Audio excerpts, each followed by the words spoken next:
ಚಿಕ್ಕೋಡಿ ಶೈಕ್ಷಣಿಕ ಜಿಲ್ಲೆಯನ್ನು ಚಿಕ್ಕೋಡಿ ಜಿಲ್ಲಾ ಕೇಂದ್ರವನ್ನಾಗಿ ಘೋಷಣೆ ಮಾಡುವಂತೆ ಬಹಳ ದಿನಗಳಿಂದ ನೆನೆಗುದಿಗೆ ಬಿದ್ದಿರುವ ಚಿಕ್ಕೋಡಿ ಜಿಲ್ಲಾ ಕೇಂದ್ರವನ್ನಾಗಿ ಘೋಷಣೆ ಮಾಡಲು ಇರುವ ತೊಂದರೆಗಳನ್ನು ನಿವಾರಣೆ ಮಾಡಿ ಘೋಷಣೆ ಮಾಡುವಂತೆ ಮಾನ್ಯ ಮುಖ್ಯಮಂತ್ರಿಗಳ ಗಮನವನ್ನು ಸೆಳೆಯ ಬಯಸುತ್ತೇನೆ ಸರ್.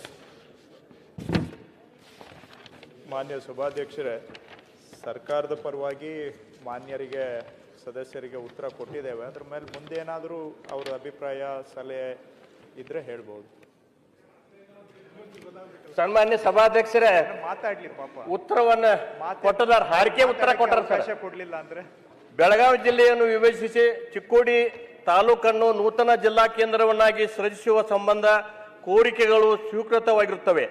ಸದರಿ ಕೋರಿಕೆಗಳನ್ನು ಪರಿಗಣಿಸಲು ಸೂಕ್ತವಾಗಿದ್ದಲ್ಲಿ ಸರ್ಕಾರಕ್ಕೆ ವಿವರವಾದ ಪ್ರಸ್ತಾವನೆ ಸಲ್ಲಿಸುವಂತೆ ಪ್ರಾದೇಶಿಕ ಆಯುಕ್ತರು ಬೆಳಗಾವಿ ವಿಭಾಗ ಇವರಿಗೆ ನಿರ್ದೇಶಿಸಲಾಗಿದ್ದು ವರದಿ ನಿರೀಕ್ಷಿಸಲಾಗುತ್ತಿದೆ.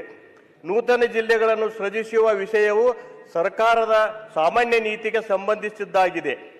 ನೂತನ ಜಿಲ್ಲೆಯನ್ನಾಗಿ ರಚಿಸಬೇಕಾದರೆ ಭೌಗೋಳಿಕ ಮತ್ತು ಆಡಳಿತಾತ್ಮಕ ಅಗತ್ಯತೆಗಳ ಜೊತೆಗೆ ರಾಜ್ಯದ ಆರ್ಥಿಕ ಪರಿಸ್ಥಿತಿಯನ್ನು ಪರಿಗಣಿಸಿ ಸಂಪನ್ಮೂಲಗಳ ಕ್ರೋಢೀಕರಣ ಮತ್ತು ಹಣಕಾಸಿನ ಇತಿಮಿತಿಯನ್ನು ಒಳಗೊಂಡಿರುತ್ತದೆ. ಆರ್ಥಿಕ ಇಲಾಖೆಯು ಯಾವುದೇ ಹೊಸ ಜಿಲ್ಲೆ, ತಾಲೂಕು, ಹೋಬಳಿ ರಚನೆಗೆ ಸಹಮತಿಯನ್ನು ನೀಡುತ್ತಿರುವುದಿಲ್ಲವಾದ್ದರಿಂದ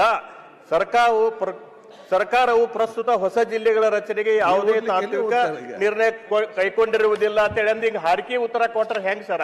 18 MLA ಕ್ಷೇತ್ರ ಸರ್, ಇದು ದೊಡ್ಡ ಜಿಲ್ಲಾ. ಈಗ ಹಿಂದೆ 20 ವರ್ಷ ಹಿಂದನ ದಿವಂಗತ JH ಪಾಟೀಲ್ ಸಾಹೇಬ್ರು ಮುಖ್ಯಮಂತ್ರಿ ಇದ್ದಾಗ ಘೋಷಣೆ ಮಾಡಿದಂತ ಜಿಲ್ಲೆ ಚಿಕ್ಕೋಡಿ. ಇಲ್ಲಿ ತಕ 25 ವರ್ಷ 30 ವರ್ಷ ಆದ್ರೂ ಇನ್ನೂ ತಕ ಜಿಲ್ಲೆ ಘೋಷಣೆ ಆಗ್ತಾ ಇಲ್ಲ. ಈಗಾಗಲೇ ಚಿಕ್ಕೋಡಿಯಲ್ಲಿ, ಅತ್ತನೆಯಲ್ಲಿ, ಗೋಕಾಕದಲ್ಲಿ ಹೋರಾಟ ಮಾಡ್ತಾರೆ ಸರ್ ರೈತರು. ಉತ್ತರ ಕೊಡ್ತಾರೆ. ಹೀಗೆ 30 ವರ್ಷ ಹೋರಾಟ ಮಾಡಿ ಒಬ್ರು ರೈತರು ಈಗ ನಮ್ಮ ನಾಯಕರು ಸತ್ತು ಹೋದ್ರೆ ಈಗ ಬರೀ ಹಾರಿಕೆ ಉತ್ತರ ಕೊಟ್ರೆ ಹೆಂಗ್ ಸರ್? ಈ ಘೋಷಣೆ ಮಾಡ್ಬೇಕು. ಈಗ ಚಿಕ್ಕೋಡಿ ಜಿಲ್ಲಾ ಘೋಷಣೆ ಮಾಡ್ಬೇಕು. 18 MLA ಕ್ಷೇತ್ರ. ಈಗ ಧಾರವಾಡ ಈಗ 3 ಜಿಲ್ಲಾ ಮಾಡಿದಾರೆ ಸರ್. ಗದಗ ಮತ್ತ ಹಾವೇರಿ ಮತ್ತ ಧಾರವಾಡ ಮತ್ತ ನಮ್ ಬೆಳಗಾವಿ ಜಿಲ್ಲಾ ಮಾಡಕ್ ಹಾಕಿ ಇವ್ರಿಗೆ ಹಿಂದೇಟ್ ಹಾಕ್ತಾರೆ ಸರ್ಕಾರದವ್ರು. ಆರ್ಥಿಕ ಏನ್ ಸಲಹಬೇಕು ಮತ್ತ ಪ್ರಾದೇಶಿಕ ಆಯುಕ್ತರದ ವರದಿ ಬೇಕತ್ತ. ಮತ್ತೆ ಈಗ ಹಿಂದೆ JH ಪಾಟೀಲ್ ಸಾಹೇಬ್ರು ಹೆಂಗ್ ಘೋಷಣೆ ಮಾಡಿದ್ರು ಇದನ್ನ? ಸರ್, ಈಗ ನಾನು ಕೂಡ ಅಧಿವೇಶನದಲ್ಲಿ ಇದ್ರ ಬಗ್ಗೆ ಪ್ರತಿ ಬಾರಿನೂ ಕೂಡ ಧ್ವನಿಯನ್ನ ಎತ್ತಿದ್ದೀನಿ. ಯಾಕಂದ್ರೆ ಬೆಳಗಾವಿ ದೊಡ್ಡ ಜಿಲ್ಲೆ ಇರೋದ್ರಿಂದ ಈಗಾಗಲೇ ಶೈಕ್ಷಣಿಕ ಜಿಲ್ಲೆ ಅಂತ ಹೇಳಿ ನಮ್ಮ ಚಿಕ್ಕೋಡಿ ನಾವು ನೋಡ್ತಾ ಇದ್ದೀವಿ. ಎಲ್ಲ ಆಫೀಸ್ಗಳು ಕೂಡ ನಮ್ಮಲ್ಲಿ ಈಗ ಇದಾವೆ. ಸರ್ಕಾರಕ್ಕೆ ಯಾವುದೇ ಕೂಡ ಅಂಥ ಹೊರೆ ಬೀಳೋದಿಲ್ಲ ಸರ್. ಅಲ್ಲಿಂದ ಆ ಚಿಕ್ಕೋಡಿ ತಾಲೂಕಿನ ಕೊನೆ ಹಳ್ಳಿಯಿಂದ ಬೆಳಗಾವಿಗೆ ಒಬ್ಬ ರೈತ ಬರಬೇಕು, ಒಬ್ಬ ಕೆಲಸಕ್ಕೆ ಯಾರಾದರೂ ಬರಬೇಕು ಅಂದರೆ ಪೂರ್ತಿ ಒಂದು ದಿನ ಒಂದು ವೇಸ್ಟ್ ಆಗ್ತದೆ ಅಧ್ಯಕ್ಷ. ಅದ್ರ ಜೊತೆಗೆ ಅವನಿಗೆ ಆರ್ಥಿಕ ಹೊರೆ ಕೂಡ ಆ ವ್ಯಕ್ತಿ ಬಂದಾಗ ಒಂದೇ ಬಾರಿ ಕೆಲಸ ಆಗೋದಿಲ್ಲ ಆಫೀಸಲ್ಲಿ. ಹಾಗಾಗಿ ಮೇಲಿನ ಮೇಲೆ ಅವ್ನು ಬರಬೇಕು, ಅವ್ನು ಬಂದಾಗ ಊಟ ವ್ಯವಸ್ಥೆ ಅದು ಕೂಡ ನೋಡ್ಕೋಬೇಕು. ಹೀಗಾಗಿ ಅಲ್ಲಿ ಬಹಳ ತೊಂದರೆ ಆಗ್ತದೆ ಅಧ್ಯಕ್ಷರೇ. ಪ್ರತಿ ವರ್ಷನೂ ಕೂಡ ಪ್ರತಿ ಅಧಿವೇಶನದಲ್ಲಿ ಕೂಡ ನಾನು ಧ್ವನಿಯನ್ನ ಎತ್ತಿದ್ದೀನಿ. ಈ ಬಾರಿ ದಯವಿಟ್ಟು ಸರ್ಕಾರಕ್ಕೆ ನಾವು ಒತ್ತಾಯವನ್ನ ಮಾಡ್ತೇವೆ. ಚಿಕ್ಕೋಡಿ ಜಿಲ್ಲೆ ಆಗಲೇಬೇಕು, ಗೋಕಾಕ್ ಕೂಡ ಜಿಲ್ಲೆ ಆಗಬೇಕು. ಅಂದ್ರೇನೆ ನಮ್ಮ ಉತ್ತರ ಕರ್ನಾಟಕದ ಅಭಿವೃದ್ಧಿ ಆಗುವಂಥ ನಿಟ್ಟಿನಲ್ಲಿ ಪ್ರಯಾಸ ಆಗ್ತದೆ ಅಧ್ಯಕ್ಷರೇ. ಹಾಗಾಗಿ ತಮ್ಮ ಮೂಲಕ ನಾನು ಸಚಿವರಲ್ಲಿ ಮತ್ತು ಮುಖ್ಯಮಂತ್ರಿಗಳಲ್ಲಿ ಮತ್ತೊಮ್ಮೆ ವಿನಂತಿ ಮಾಡ್ಕೋತಾ ಇದ್ದೇನೆ. ಇದನ್ನ ಚಿಕ್ಕೋಡಿ ಜಿಲ್ಲೆ ಅಂತ ತಾವು ಘೋಷಣೆ ಮಾಡಬೇಕು ಅಂತ ಹೇಳಿ ವಿನಂತಿಯನ್ನ ತಮ್ಮ ಮೂಲಕ ಅಧ್ಯಕ್ಷರೇ, ಇದು ವಿರೋಧ ಪಕ್ಷದವರು ಆಗಲಿ ಅಥವಾ ಆಡಳಿತ ಪಕ್ಷದವರಲ್ಲಿ ಪ್ರಶ್ನೆ ಅಲ್ಲ ಸರ್. ಎಲ್ಲರೂ ಒಟ್ಟಿಗೆ ಕೂಡ ಈ ಜಿಲ್ಲೆ ಚಿಕ್ಕೋಡಿ ಜಿಲ್ಲೆ ಆಗ್ಬೇಕಂತೇಳಿ ಬಹಳ ದಿವಸದಿಂದ ಬೇಡಿಕೆ ಇದೆ. ಮುಖ್ಯಮಂತ್ರಿಗಳು ಎಲ್ಲ ಚರ್ಚೆಗೆ ಕರೆದಿದ್ರು. ಇದು ಮತ್ತೊಮ್ಮೆ ಚರ್ಚೆಗೆ ಕರೆದು ಒಂದು ಸೀರಿಯಸ್ ಆಗಿ ಒಂದು ವಿಶೇಷ ಸಭೆ ಕರೆದು ಒಂದು ನಿರ್ಣಯ ಮಾಡಲಿಕ್ಕೆ ಅವಕಾಶ ಮಾಡಿಕೊಡ್ಬೇಕು ಅಂತೇಳಿ ನಾನು ಸರ್ಕಾರಕ್ಕೆ ಒತ್ತಾಯ ಮಾಡ್ತಾ ಇದ್ದೀನಿ ಸರ್. ಈಗಾಗಲೇ ಮಾನ್ಯ ಕಂದಾಯ ಸಚಿವ ವಿನಂತಿ ನಿನ್ನೆ ಮಾನ್ಯ ಮುಖ್ಯಮಂತ್ರಿಯವ್ರ ಜೊತೆ ಇಡೀ ಗೋಕಾಕ್ ತಾಲೂಕು ಜಿಲ್ಲೆ ಆಗಬೇಕು ಎಲ್ಲ ಮಠಾಧೀಶರು, ನಾವು ಜಿಲ್ಲಾ ಉಸ್ತುವಾರಿ ಮಂತ್ರಿ ಸನ್ಮಾನ್ಯ ಸತೀಶ್ ಜಾರಕಿಹೊಳಿ ನೇತೃತ್ವದಲ್ಲಿ ಅವ್ರ ಅಪಾಯಿಂಟ್ಮೆಂಟ್ ತಗೊಂಡು ನಾವು ವಿನಂತಿ ಮಾಡ್ಕೊಂಡಿವಿ. ಮಾನ್ಯ ಮುಖ್ಯಮಂತ್ರಿ ಅವ್ರು ಏನು ಹೇಳಿದ್ರೆ, ವಿಧಾನಸಭಾ ಅಂದರೆ 18 ಕ್ಷೇತ್ರ ಇದೆ, ಅವ್ರನ್ನೂ ಎಲ್ಲ ಕರಿತೀವಿ. ಇಬ್ಬರು ವಿಧಾನ ಪರಿಷತ್ ಸದಸ್ಯರು 3 ಜನ ಆದರು, ಕರೆಸಿ ಚರ್ಚೆ ಮಾಡಿ ಆದಷ್ಟು ಬೇಗನೆ ನಿರ್ಣಯ ತಗೊಂಡು ನಮ್ಮ ವಿನಂತಿ ಸನ್ಮಾನ್ಯ ಸಭಾ ತಮ್ಮ ಮುಖಾಂತರ ಈಗಾಗಲೇ ಆಯೋಗಗಳು ರಿಕಮೆಂಡ್ ಮಾಡಿದ್ದು ಗೋಕಾಕ್ ಚಿಕ್ಕೋಡಿ ಜಿಲ್ಲೆ ಆಗ್ಬೇಕಂತ ರಿಕಮೆಂಡ್ ಮಾಡಿದಾರು. ತಾವು ಆಡಳಿತ ದೃಷ್ಟಿಯಿಂದ ದಯಮಾಡಿ ಅಂದರೆ ಈ ಸದನ ಮುಗಿಯೊಳಗೆ ತಾವೆಲ್ಲ ಶಾಸಕರನ್ನು ಮತ್ತೆಲ್ಲ ವಿಧಾನ ಪರಿಷತ್ ಎಲ್ಲರೂ ಸದಸ್ಯರನ್ನು ಕರೆದು ತಾವೊಂದು ಸಭೆ ಮಾಡಿ ನಿರ್ಣಯ ಮಾಡಿದರೆ ಭಾಳ ದಿನ 40 ವರ್ಷದ ಹೋರಾಟ ಇದೆ. ಅದಕ್ಕೆ ದಯಮಾಡಿ ಗೋಕಾಕ್ ಮತ್ತು ಚಿಕ್ಕೋಡಿ 2 ಜಿಲ್ಲೆ ಮಾಡಬೇಕಂತ ನಾವು ಒತ್ತಾಯ ಮಾಡ್ತೀವಿ. ಸಭಾಧ್ಯಕ್ಷರೇ, ಈಗ ಬೆಳಗಾವದಾಗ ನೀವು ಇಲ್ಲಿ ಅಧಿವೇಶನ ನಡೆಸಿ ಏನ್ ಸಾರ್ಥಕ ಆಗ್ತದೆ? ಆಯ್ತು, 18 MLA ಕ್ಷೇತ್ರ ಐತೆ ಸರ್, ದಯಮಾಡಿ ಇದನ್ನ ಗಮನಿಸಿ ಹೇಳದನಿ. ಆಯ್ತು, ಆದಷ್ಟು ಈಗ ಉತ್ತರ ನೀವು ಕೊಡ್ಲಿಕ್ಕೆ ಬಿಡಿ. ಅಧಿವೇಶನ ಮುಗಿದ್ರೊಳಗೆ ಎಲ್ಲ 18 ಶಾಸಕರು ಕರೀರಿ, ವಿಧಾನ ಪರಿಷತ್ ಸರ್ ಚರ್ಚೆ ಮಾಡಿ ನೀವು ಇದು ಘೋಷಣೆ ಮಾಡ್ಬೇಕು. ಅಂದ್ರೆ ಇದು ಉತ್ತರ ಕರ್ನಾಟಕ ನೀವು ಇಲ್ಲಿ ಅಧಿವೇಶನ ನಡೆಸಿದ್ದಕ್ಕೆ ಸಾರ್ಥಕ ಆಗ್ತದೆ. ನಮ್ಮ ಜಿಲ್ಲಾನ ನೀವು ಮಾಡ್ಲಿಲ್ಲ ಅಂದ್ರೆ ಮತ್ತೆ ಇಲ್ಲಿ ಅಧಿವೇಶನ ಎದಕ್ಕೆ ನಡ್ತದೆ? ದುರ್ಯೋಧನ ಅವರೇ ಉತ್ತರ ಅದಕ್ಕೆ ನಾವು ಹೋರಾಟ ಮಾಡ್ಬೇಕಾಗ್ತದೆ ಸರ್. ಮತ್ತೆ ಹೌದು, ನಾನು ಅದೇ ಹೇಳಲಿಕ್ಕೆ ಹೊರಟಿದ್ದೆ. ಈಗ ಐಹೊಳೆಯವರು ಸಡನ್ ಆಗಿ ದುರ್ಯೋಧನ ಆಗ್ಬಿಟ್ಟಿದ್ದಾರೆ. ಹಿಂದೆ ನಿಮ್ ಸರ್ಕಾರ ಇದ್ದಾಗ ಪಾಂಡವರ ಪಾಲಿನ ದುರ್ಯೋಧನ ಈ ತರ ಮಾತಾಡಿದ್ದು ಇವತ್ತೇ ನೋಡಿದ್ ನಾನು ಅವ್ರ ಕ್ಷೇತ್ರಕ್ಕೂ ಹೋಗಿದ್ದೀನಿ, ಅವ್ರ ಜೊತೆ ಅಡ್ಡಾಡಿದ್ದೀನಿ. ಆದ್ರೆ ಇವತ್ತೇನು ರುದ್ರಾವತಾರ ತಾಳ್ಬಿಟ್ಟಿದ್ದಾರೆ. 4 ವರ್ಷ ನಿಮ್ ಸರ್ಕಾರ ಇದ್ದಾಗ ಎಲ್ಲೋಗಿತ್ತು ಈ ರುದ್ರಾವತಾರ, ಆವಾಗ ಯಾಕೆ ಆಗ್ಲಿಲ್ಲ ಅಂತ. ಆದ್ರೆ ವಿಷಯ ಇರ್ಲಿ, ಅದು ಪಕ್ಕಕ್ಕೆ. ನೀವು ಹೇಳಿದ್ರಿ JH ಪಟೇಲ್ರು ಮಾಡಿದ್ರು ಅಂತ.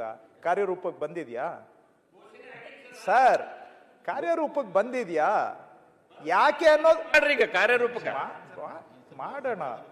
ಯಾಕೆ ಅನ್ನೋದು ನಿಮ್ಗೂ ಗೊತ್ತು, ನಮಗೂ ಗೊತ್ತು, ಎಲ್ಲರಿಗೂ ಗೊತ್ತಿದೆ. ವಿಷಯ ಅಷ್ಟು ಸರಳ ಇಲ್ಲ ಅಧ್ಯಕ್ಷರೇ. ಇವತ್ತು ತಿಳಿ ಆಗಿದೆ ಸ್ವಲ್ಪ. ಆವತ್ತಿಗೆ ಹೋಲಿಕೆ ಮಾಡಿದ್ರೆ ಇವತ್ತು ಸುಧಾರಣೆ ಆಗಿದೆ. ಅಂತ ಪರಿಸ್ಥಿತಿ ಇಲ್ಲ. ಘೋಷಣೆ ಮಾಡಿ ಅನುಷ್ಠಾನದಿಂದ ವಾಪಸ್ ಒಂದು ಸರ್ಕಾರ ತೀರ್ಮಾನ ವಾಪಸ್ ತಗೊಂಡಿದೆ ಅಂತ ಹೇಳಿದ್ರೆ ಏನೆಲ್ಲ ಕಾರಣ ನಿಮ್ಗೂ ಗೊತ್ತು, ನಮಗೂ ಗೊತ್ತಿದೆ. ಕೆಲವೆಲ್ಲ ಸೂಕ್ಷ್ಮ ವಿಚಾರಗಳಿದಾವೆ. ಆದರೆ ಅದನ್ನೆಲ್ಲ ಬಿಟ್ಬಿಡಿ. ಈಗ ಇದು ಆಗುವಂತ ಅವಶ್ಯಕತೆ ಇದೆ ಸ್ಪಷ್ಟವಾಗಿ. ಇದರಲ್ಲಿ ಮತ್ತೊಂದು ಅವಶ್ಯಕತೆ ಇಲ್ಲ, ವಿಚಾರ ಮಾಡೋಣ, ನೋಡೋಣ, ಆ ಥರ ಏನು ಅಭಿಪ್ರಾಯ ಇಲ್ಲ. ಇವತ್ತೋ ನಾಳೆನೋ ಇದೊಂದು ಆಗಲೇಬೇಕು. ಇಲ್ಲೇ ನೋಡಿದಾಗೆ ಬಹುತೇಕ ಶಾಸಕರದ್ದು ಇದು ಬೇರೆ ಬೇರೆ ಆಗಬೇಕು. ಇದು ಒಂದು ಇಷ್ಟು ದೊಡ್ಡ ಜಿಲ್ಲೆ ಆಡಳಿತ ದೃಷ್ಟಿಯಿಂದ ನಿರ್ವಹಣೆ ಮಾಡ್ತಕ್ಕಂಥದ್ದು ಕಷ್ಟ. ಜನಪರವಾಗಿ ಜನಕ್ಕೆ ಕೈಗೆಟುಕುವ ಅಂತರದಲ್ಲಿ ಆಡಳಿತ ಕೊಡಲಿಕ್ಕೆ ಇದು ಕಷ್ಟ ಸಾಧ್ಯ. ಇವೆಲ್ಲ ವಿಚಾರಗಳು ಎಲ್ಲ ಶಾಸಕರು ಕೂಡ ಹೇಳಿರುವಂತಹದ್ದು ನಮ್ಮ ಗಮನದಲ್ಲೂ ಕೂಡ ಇದೆ. ನಾನು ಮುಖ್ಯಮಂತ್ರಿಗಳ ಜೊತೆ ಒಂದೆರಡು ಸಂದರ್ಭದಲ್ಲಿ ಮಾತಾಡಿದ್ದೇನೆ. ಆವಾಗ ಅವರು ಕೂಡ ಹೌದಪ್ಪ ಇದು ಮಾಡಬೇಕು ಅನ್ನುವಂಥ ಅಭಿಪ್ರಾಯವನ್ನು ಹೇಳಿದ್ದಾರೆ. ಈಗ ತಾವೇ ಕಾಗೆ ಅಣ್ಣವ್ರು ಏನು ಹೇಳಿದ್ರು ಅದನ್ನು ನಾವು ಮಾಡಬೇಕು. ಅವತ್ತು ಮುಖ್ಯಮಂತ್ರಿಗಳು ಏನು ಹೇಳಿದ್ರು, ಫಸ್ಟ್ ಒಂದು ರೌಂಡ್ ಎಲ್ಲರನ್ನೂ ಕರೆಸಿ ನೀನು ಮಾತಾಡು, ಯಾರ್ಯಾರ್ದು ಏನೇನು ಅಭಿಪ್ರಾಯ ಬರುತ್ತೆ ವಿಚಾರ ಮಾಡೋಣ, 2 ಮಾಡಬೇಕಾ 3 ಮಾಡಬೇಕಾ, ಈಗೆಲ್ಲ ವಿಚಾರಗಳು ಇದ್ದಾವೆ. ಮತ್ತು ಅದರ ಜೊತೆಗೆ ಇಲ್ಲಿ ಮಾಡಬೇಕು ಅಂತ ನೀವು ಹೇಳ್ತೀರಿ, ಇನ್ನೊಂದು ಕಡೆ ಮಾಡಬೇಕು ಅಂತ ಅವ್ರು ಹೇಳ್ತಾರೆ. ಈ ಒಂದು ವಿಷಯಗಳು ಕೂಡ ಇದ್ದಾವೆ. ಸೊ ಇದನ್ನೆಲ್ಲ ನಾವು ಸ್ವಲ್ಪ ಸೂಕ್ಷ್ಮವಾಗಿ ನಿರ್ವಹಣೆ ಮಾಡಬೇಕಾಗತ್ತೆ. ಆದರೆ ಇದು ಆಗಬೇಕು, ನಾನು ಒಪ್ತೇನೆ. ಮಾಡುವಾಗ ನೀವೇ ಸಲಹೆ ಕೊಟ್ಟಿದ್ದಾರೆ, ಹಿರಿಯರಾದಂಥ ಕಾಗೆ ಅಣ್ಣವರು ಸಲಹೆ ಕೊಟ್ಟಿದ್ದಾರೆ. ಇದಕ್ಕೆ ಒಂದು ಅಭಿಪ್ರಾಯ ಸಂಗ್ರಹಣೆ ಪ್ರಕ್ರಿಯೆಯನ್ನು ನಾವು ಮಾಡಬೇಕು. ಖಂಡಿತವಾಗಿ ಅದನ್ನು ಸಮಯ ನೋಡಿ ಮಾಡ್ತೇವೆ. ಈ ಅಧಿವೇಶನದ ನಡು ಮಾಡೋಕ್ಕೋದ್ರೆ, ಇಲ್ಲೇ ಮಾಡೋಕ್ಕೋದ್ರೆ ಇಲ್ಲಿ ಭಾವನೆಗಳು ಸ್ವಲ್ಪ ಗೊತ್ತಲ್ಲ ತಮಗೂ, ಎಲ್ಲ ನಮ್ಮದು ಅನ್ನುವಂಥ ಭಾವನೆಗಳಿರ್ತದೆ. ಸಮಯ ನೋಡಿ ನಿಮ್ಮನ್ನೆಲ್ಲ ಕರೆದು ಮೊದಲಿಗೆ ನಮ್ಮ ಹಂತದಲ್ಲಿ ಇಲ್ಲ ಒಂದೇ ಬಾರಿ ಮುಖ್ಯಮಂತ್ರಿಗಳ ಸಮ್ಮುಖದಲ್ಲಿ ಕರೆಸಿ ಎಲ್ಲರದು ಅಭಿಪ್ರಾಯ ತಗೊಂಡು ಮುಂದಿನ ತೀರ್ಮಾನಗಳನ್ನು ಮಾಡೋಣ. ಮಾಡಬೇಕು ಅನ್ನೋ ಅವಶ್ಯಕತೆಯನ್ನು ನಾನು ವೈಯಕ್ತಿಕವಾಗಿಯೂ ಒಪ್ತೇನೆ. ಮುಖ್ಯಮಂತ್ರಿಗಳ ಜೊತೆ ಚರ್ಚೆ ಮಾಡಿ ಅವರು ಕೂಡ ಇದು ಹೇಳಿರೋದ್ರಿಂದ ಇದು ಸರ್ಕಾರದ ನಿಲುವು ಅಂತಾನೂ ಕೂಡ ನಾನು ಹೇಳಲಿಕ್ಕೆ ಬಯಸ್ತೇನೆ. ಸಮಯ ನೋಡಿಕೊಂಡು ಖಂಡಿತವಾಗಿ ಅದನ್ನ ಕಾರ್ಯರೂಪಕ್ಕೆ ತರುವಂತಹದ್ದು ಮಾಡೋಣ. ಸಭಾಧ್ಯಕ್ಷ, ಸನ್ಮಾನ್ಯ ಸಭಾಧ್ಯಕ್ಷರು, ಸಚಿವರಲ್ಲಿ ವಿನಂತಿ ಅಂತಂದ್ರೆ ಈ ಅಧಿವೇಶನ ಮುಗಿದ್ರೊಳಗ ತಾವು ಎಲ್ಲರನ್ನು ಕರೆದು ಚರ್ಚೆ ಮಾಡಿ ಘೋಷಣೆ ಮಾಡಿದ್ರೆ ತಮ್ಮ ಹೆಸರೇ ಬರ್ತೈತಿ ಸರ್. ನಿಮ್ಮ ಹೆಸರೇ ಬರ್ತೈತಿ, ನಿಮ್ಮ ಸರ್ಕಾರಕ್ಕೆ ಒಂದು ಗೌರವ ಬರ್ತೈತಿ. ದಯಮಾಡಿ ಘೋಷಣೆ ಮಾಡುವಂತ ಅಧಿವೇಶನ ಮುಗಿದೊಳಗೆ ಚಿಕ್ಕೋಡಿ ಮತ್ತು ಗೋಕಾಕ್ ಜಿಲ್ಲೆ ಘೋಷಣೆ ಮಾಡ್ಬೇಕಂತೇಳಿ ಅಧ್ಯಕ್ಷರ ಪರವಾಗಿ ತಮಗೆ ಸರ್ಕಾರಕ್ಕೆ ಮತ್ತು ತಮಗೆ ಒತ್ತಾಯ ಮಾಡ್ತಾನೆ. ಸಂಧಾನ ಒಪ್ಲಿಲ್ಲ, ಇಲ್ಲೂ ಯಾಕೋ ಒಪ್ತಾ ಇಲ್ಲ ದುರ್ಯೋಧನ. ಇಲ್ಲ ಇದ್ರಲ್ಲ ಅಧ್ಯಕ್ಷರೇ, ಒಪ್ಪಿದ್ದೇವೆ. ಆಡಳಿತದ ದೃಷ್ಟಿಯಿಂದ ಇದು ಅವಶ್ಯಕತೆ ಇದೆ, ಮಾಡೋಣ. ಸಮಯ ಸಂದರ್ಭ ನೋಡ್ಕೊಂಡು ಎಲ್ಲರನ್ನ ಸಲಹೆ ತಗೊಂಡು ಮುಂದುವರಿಯೋಣ.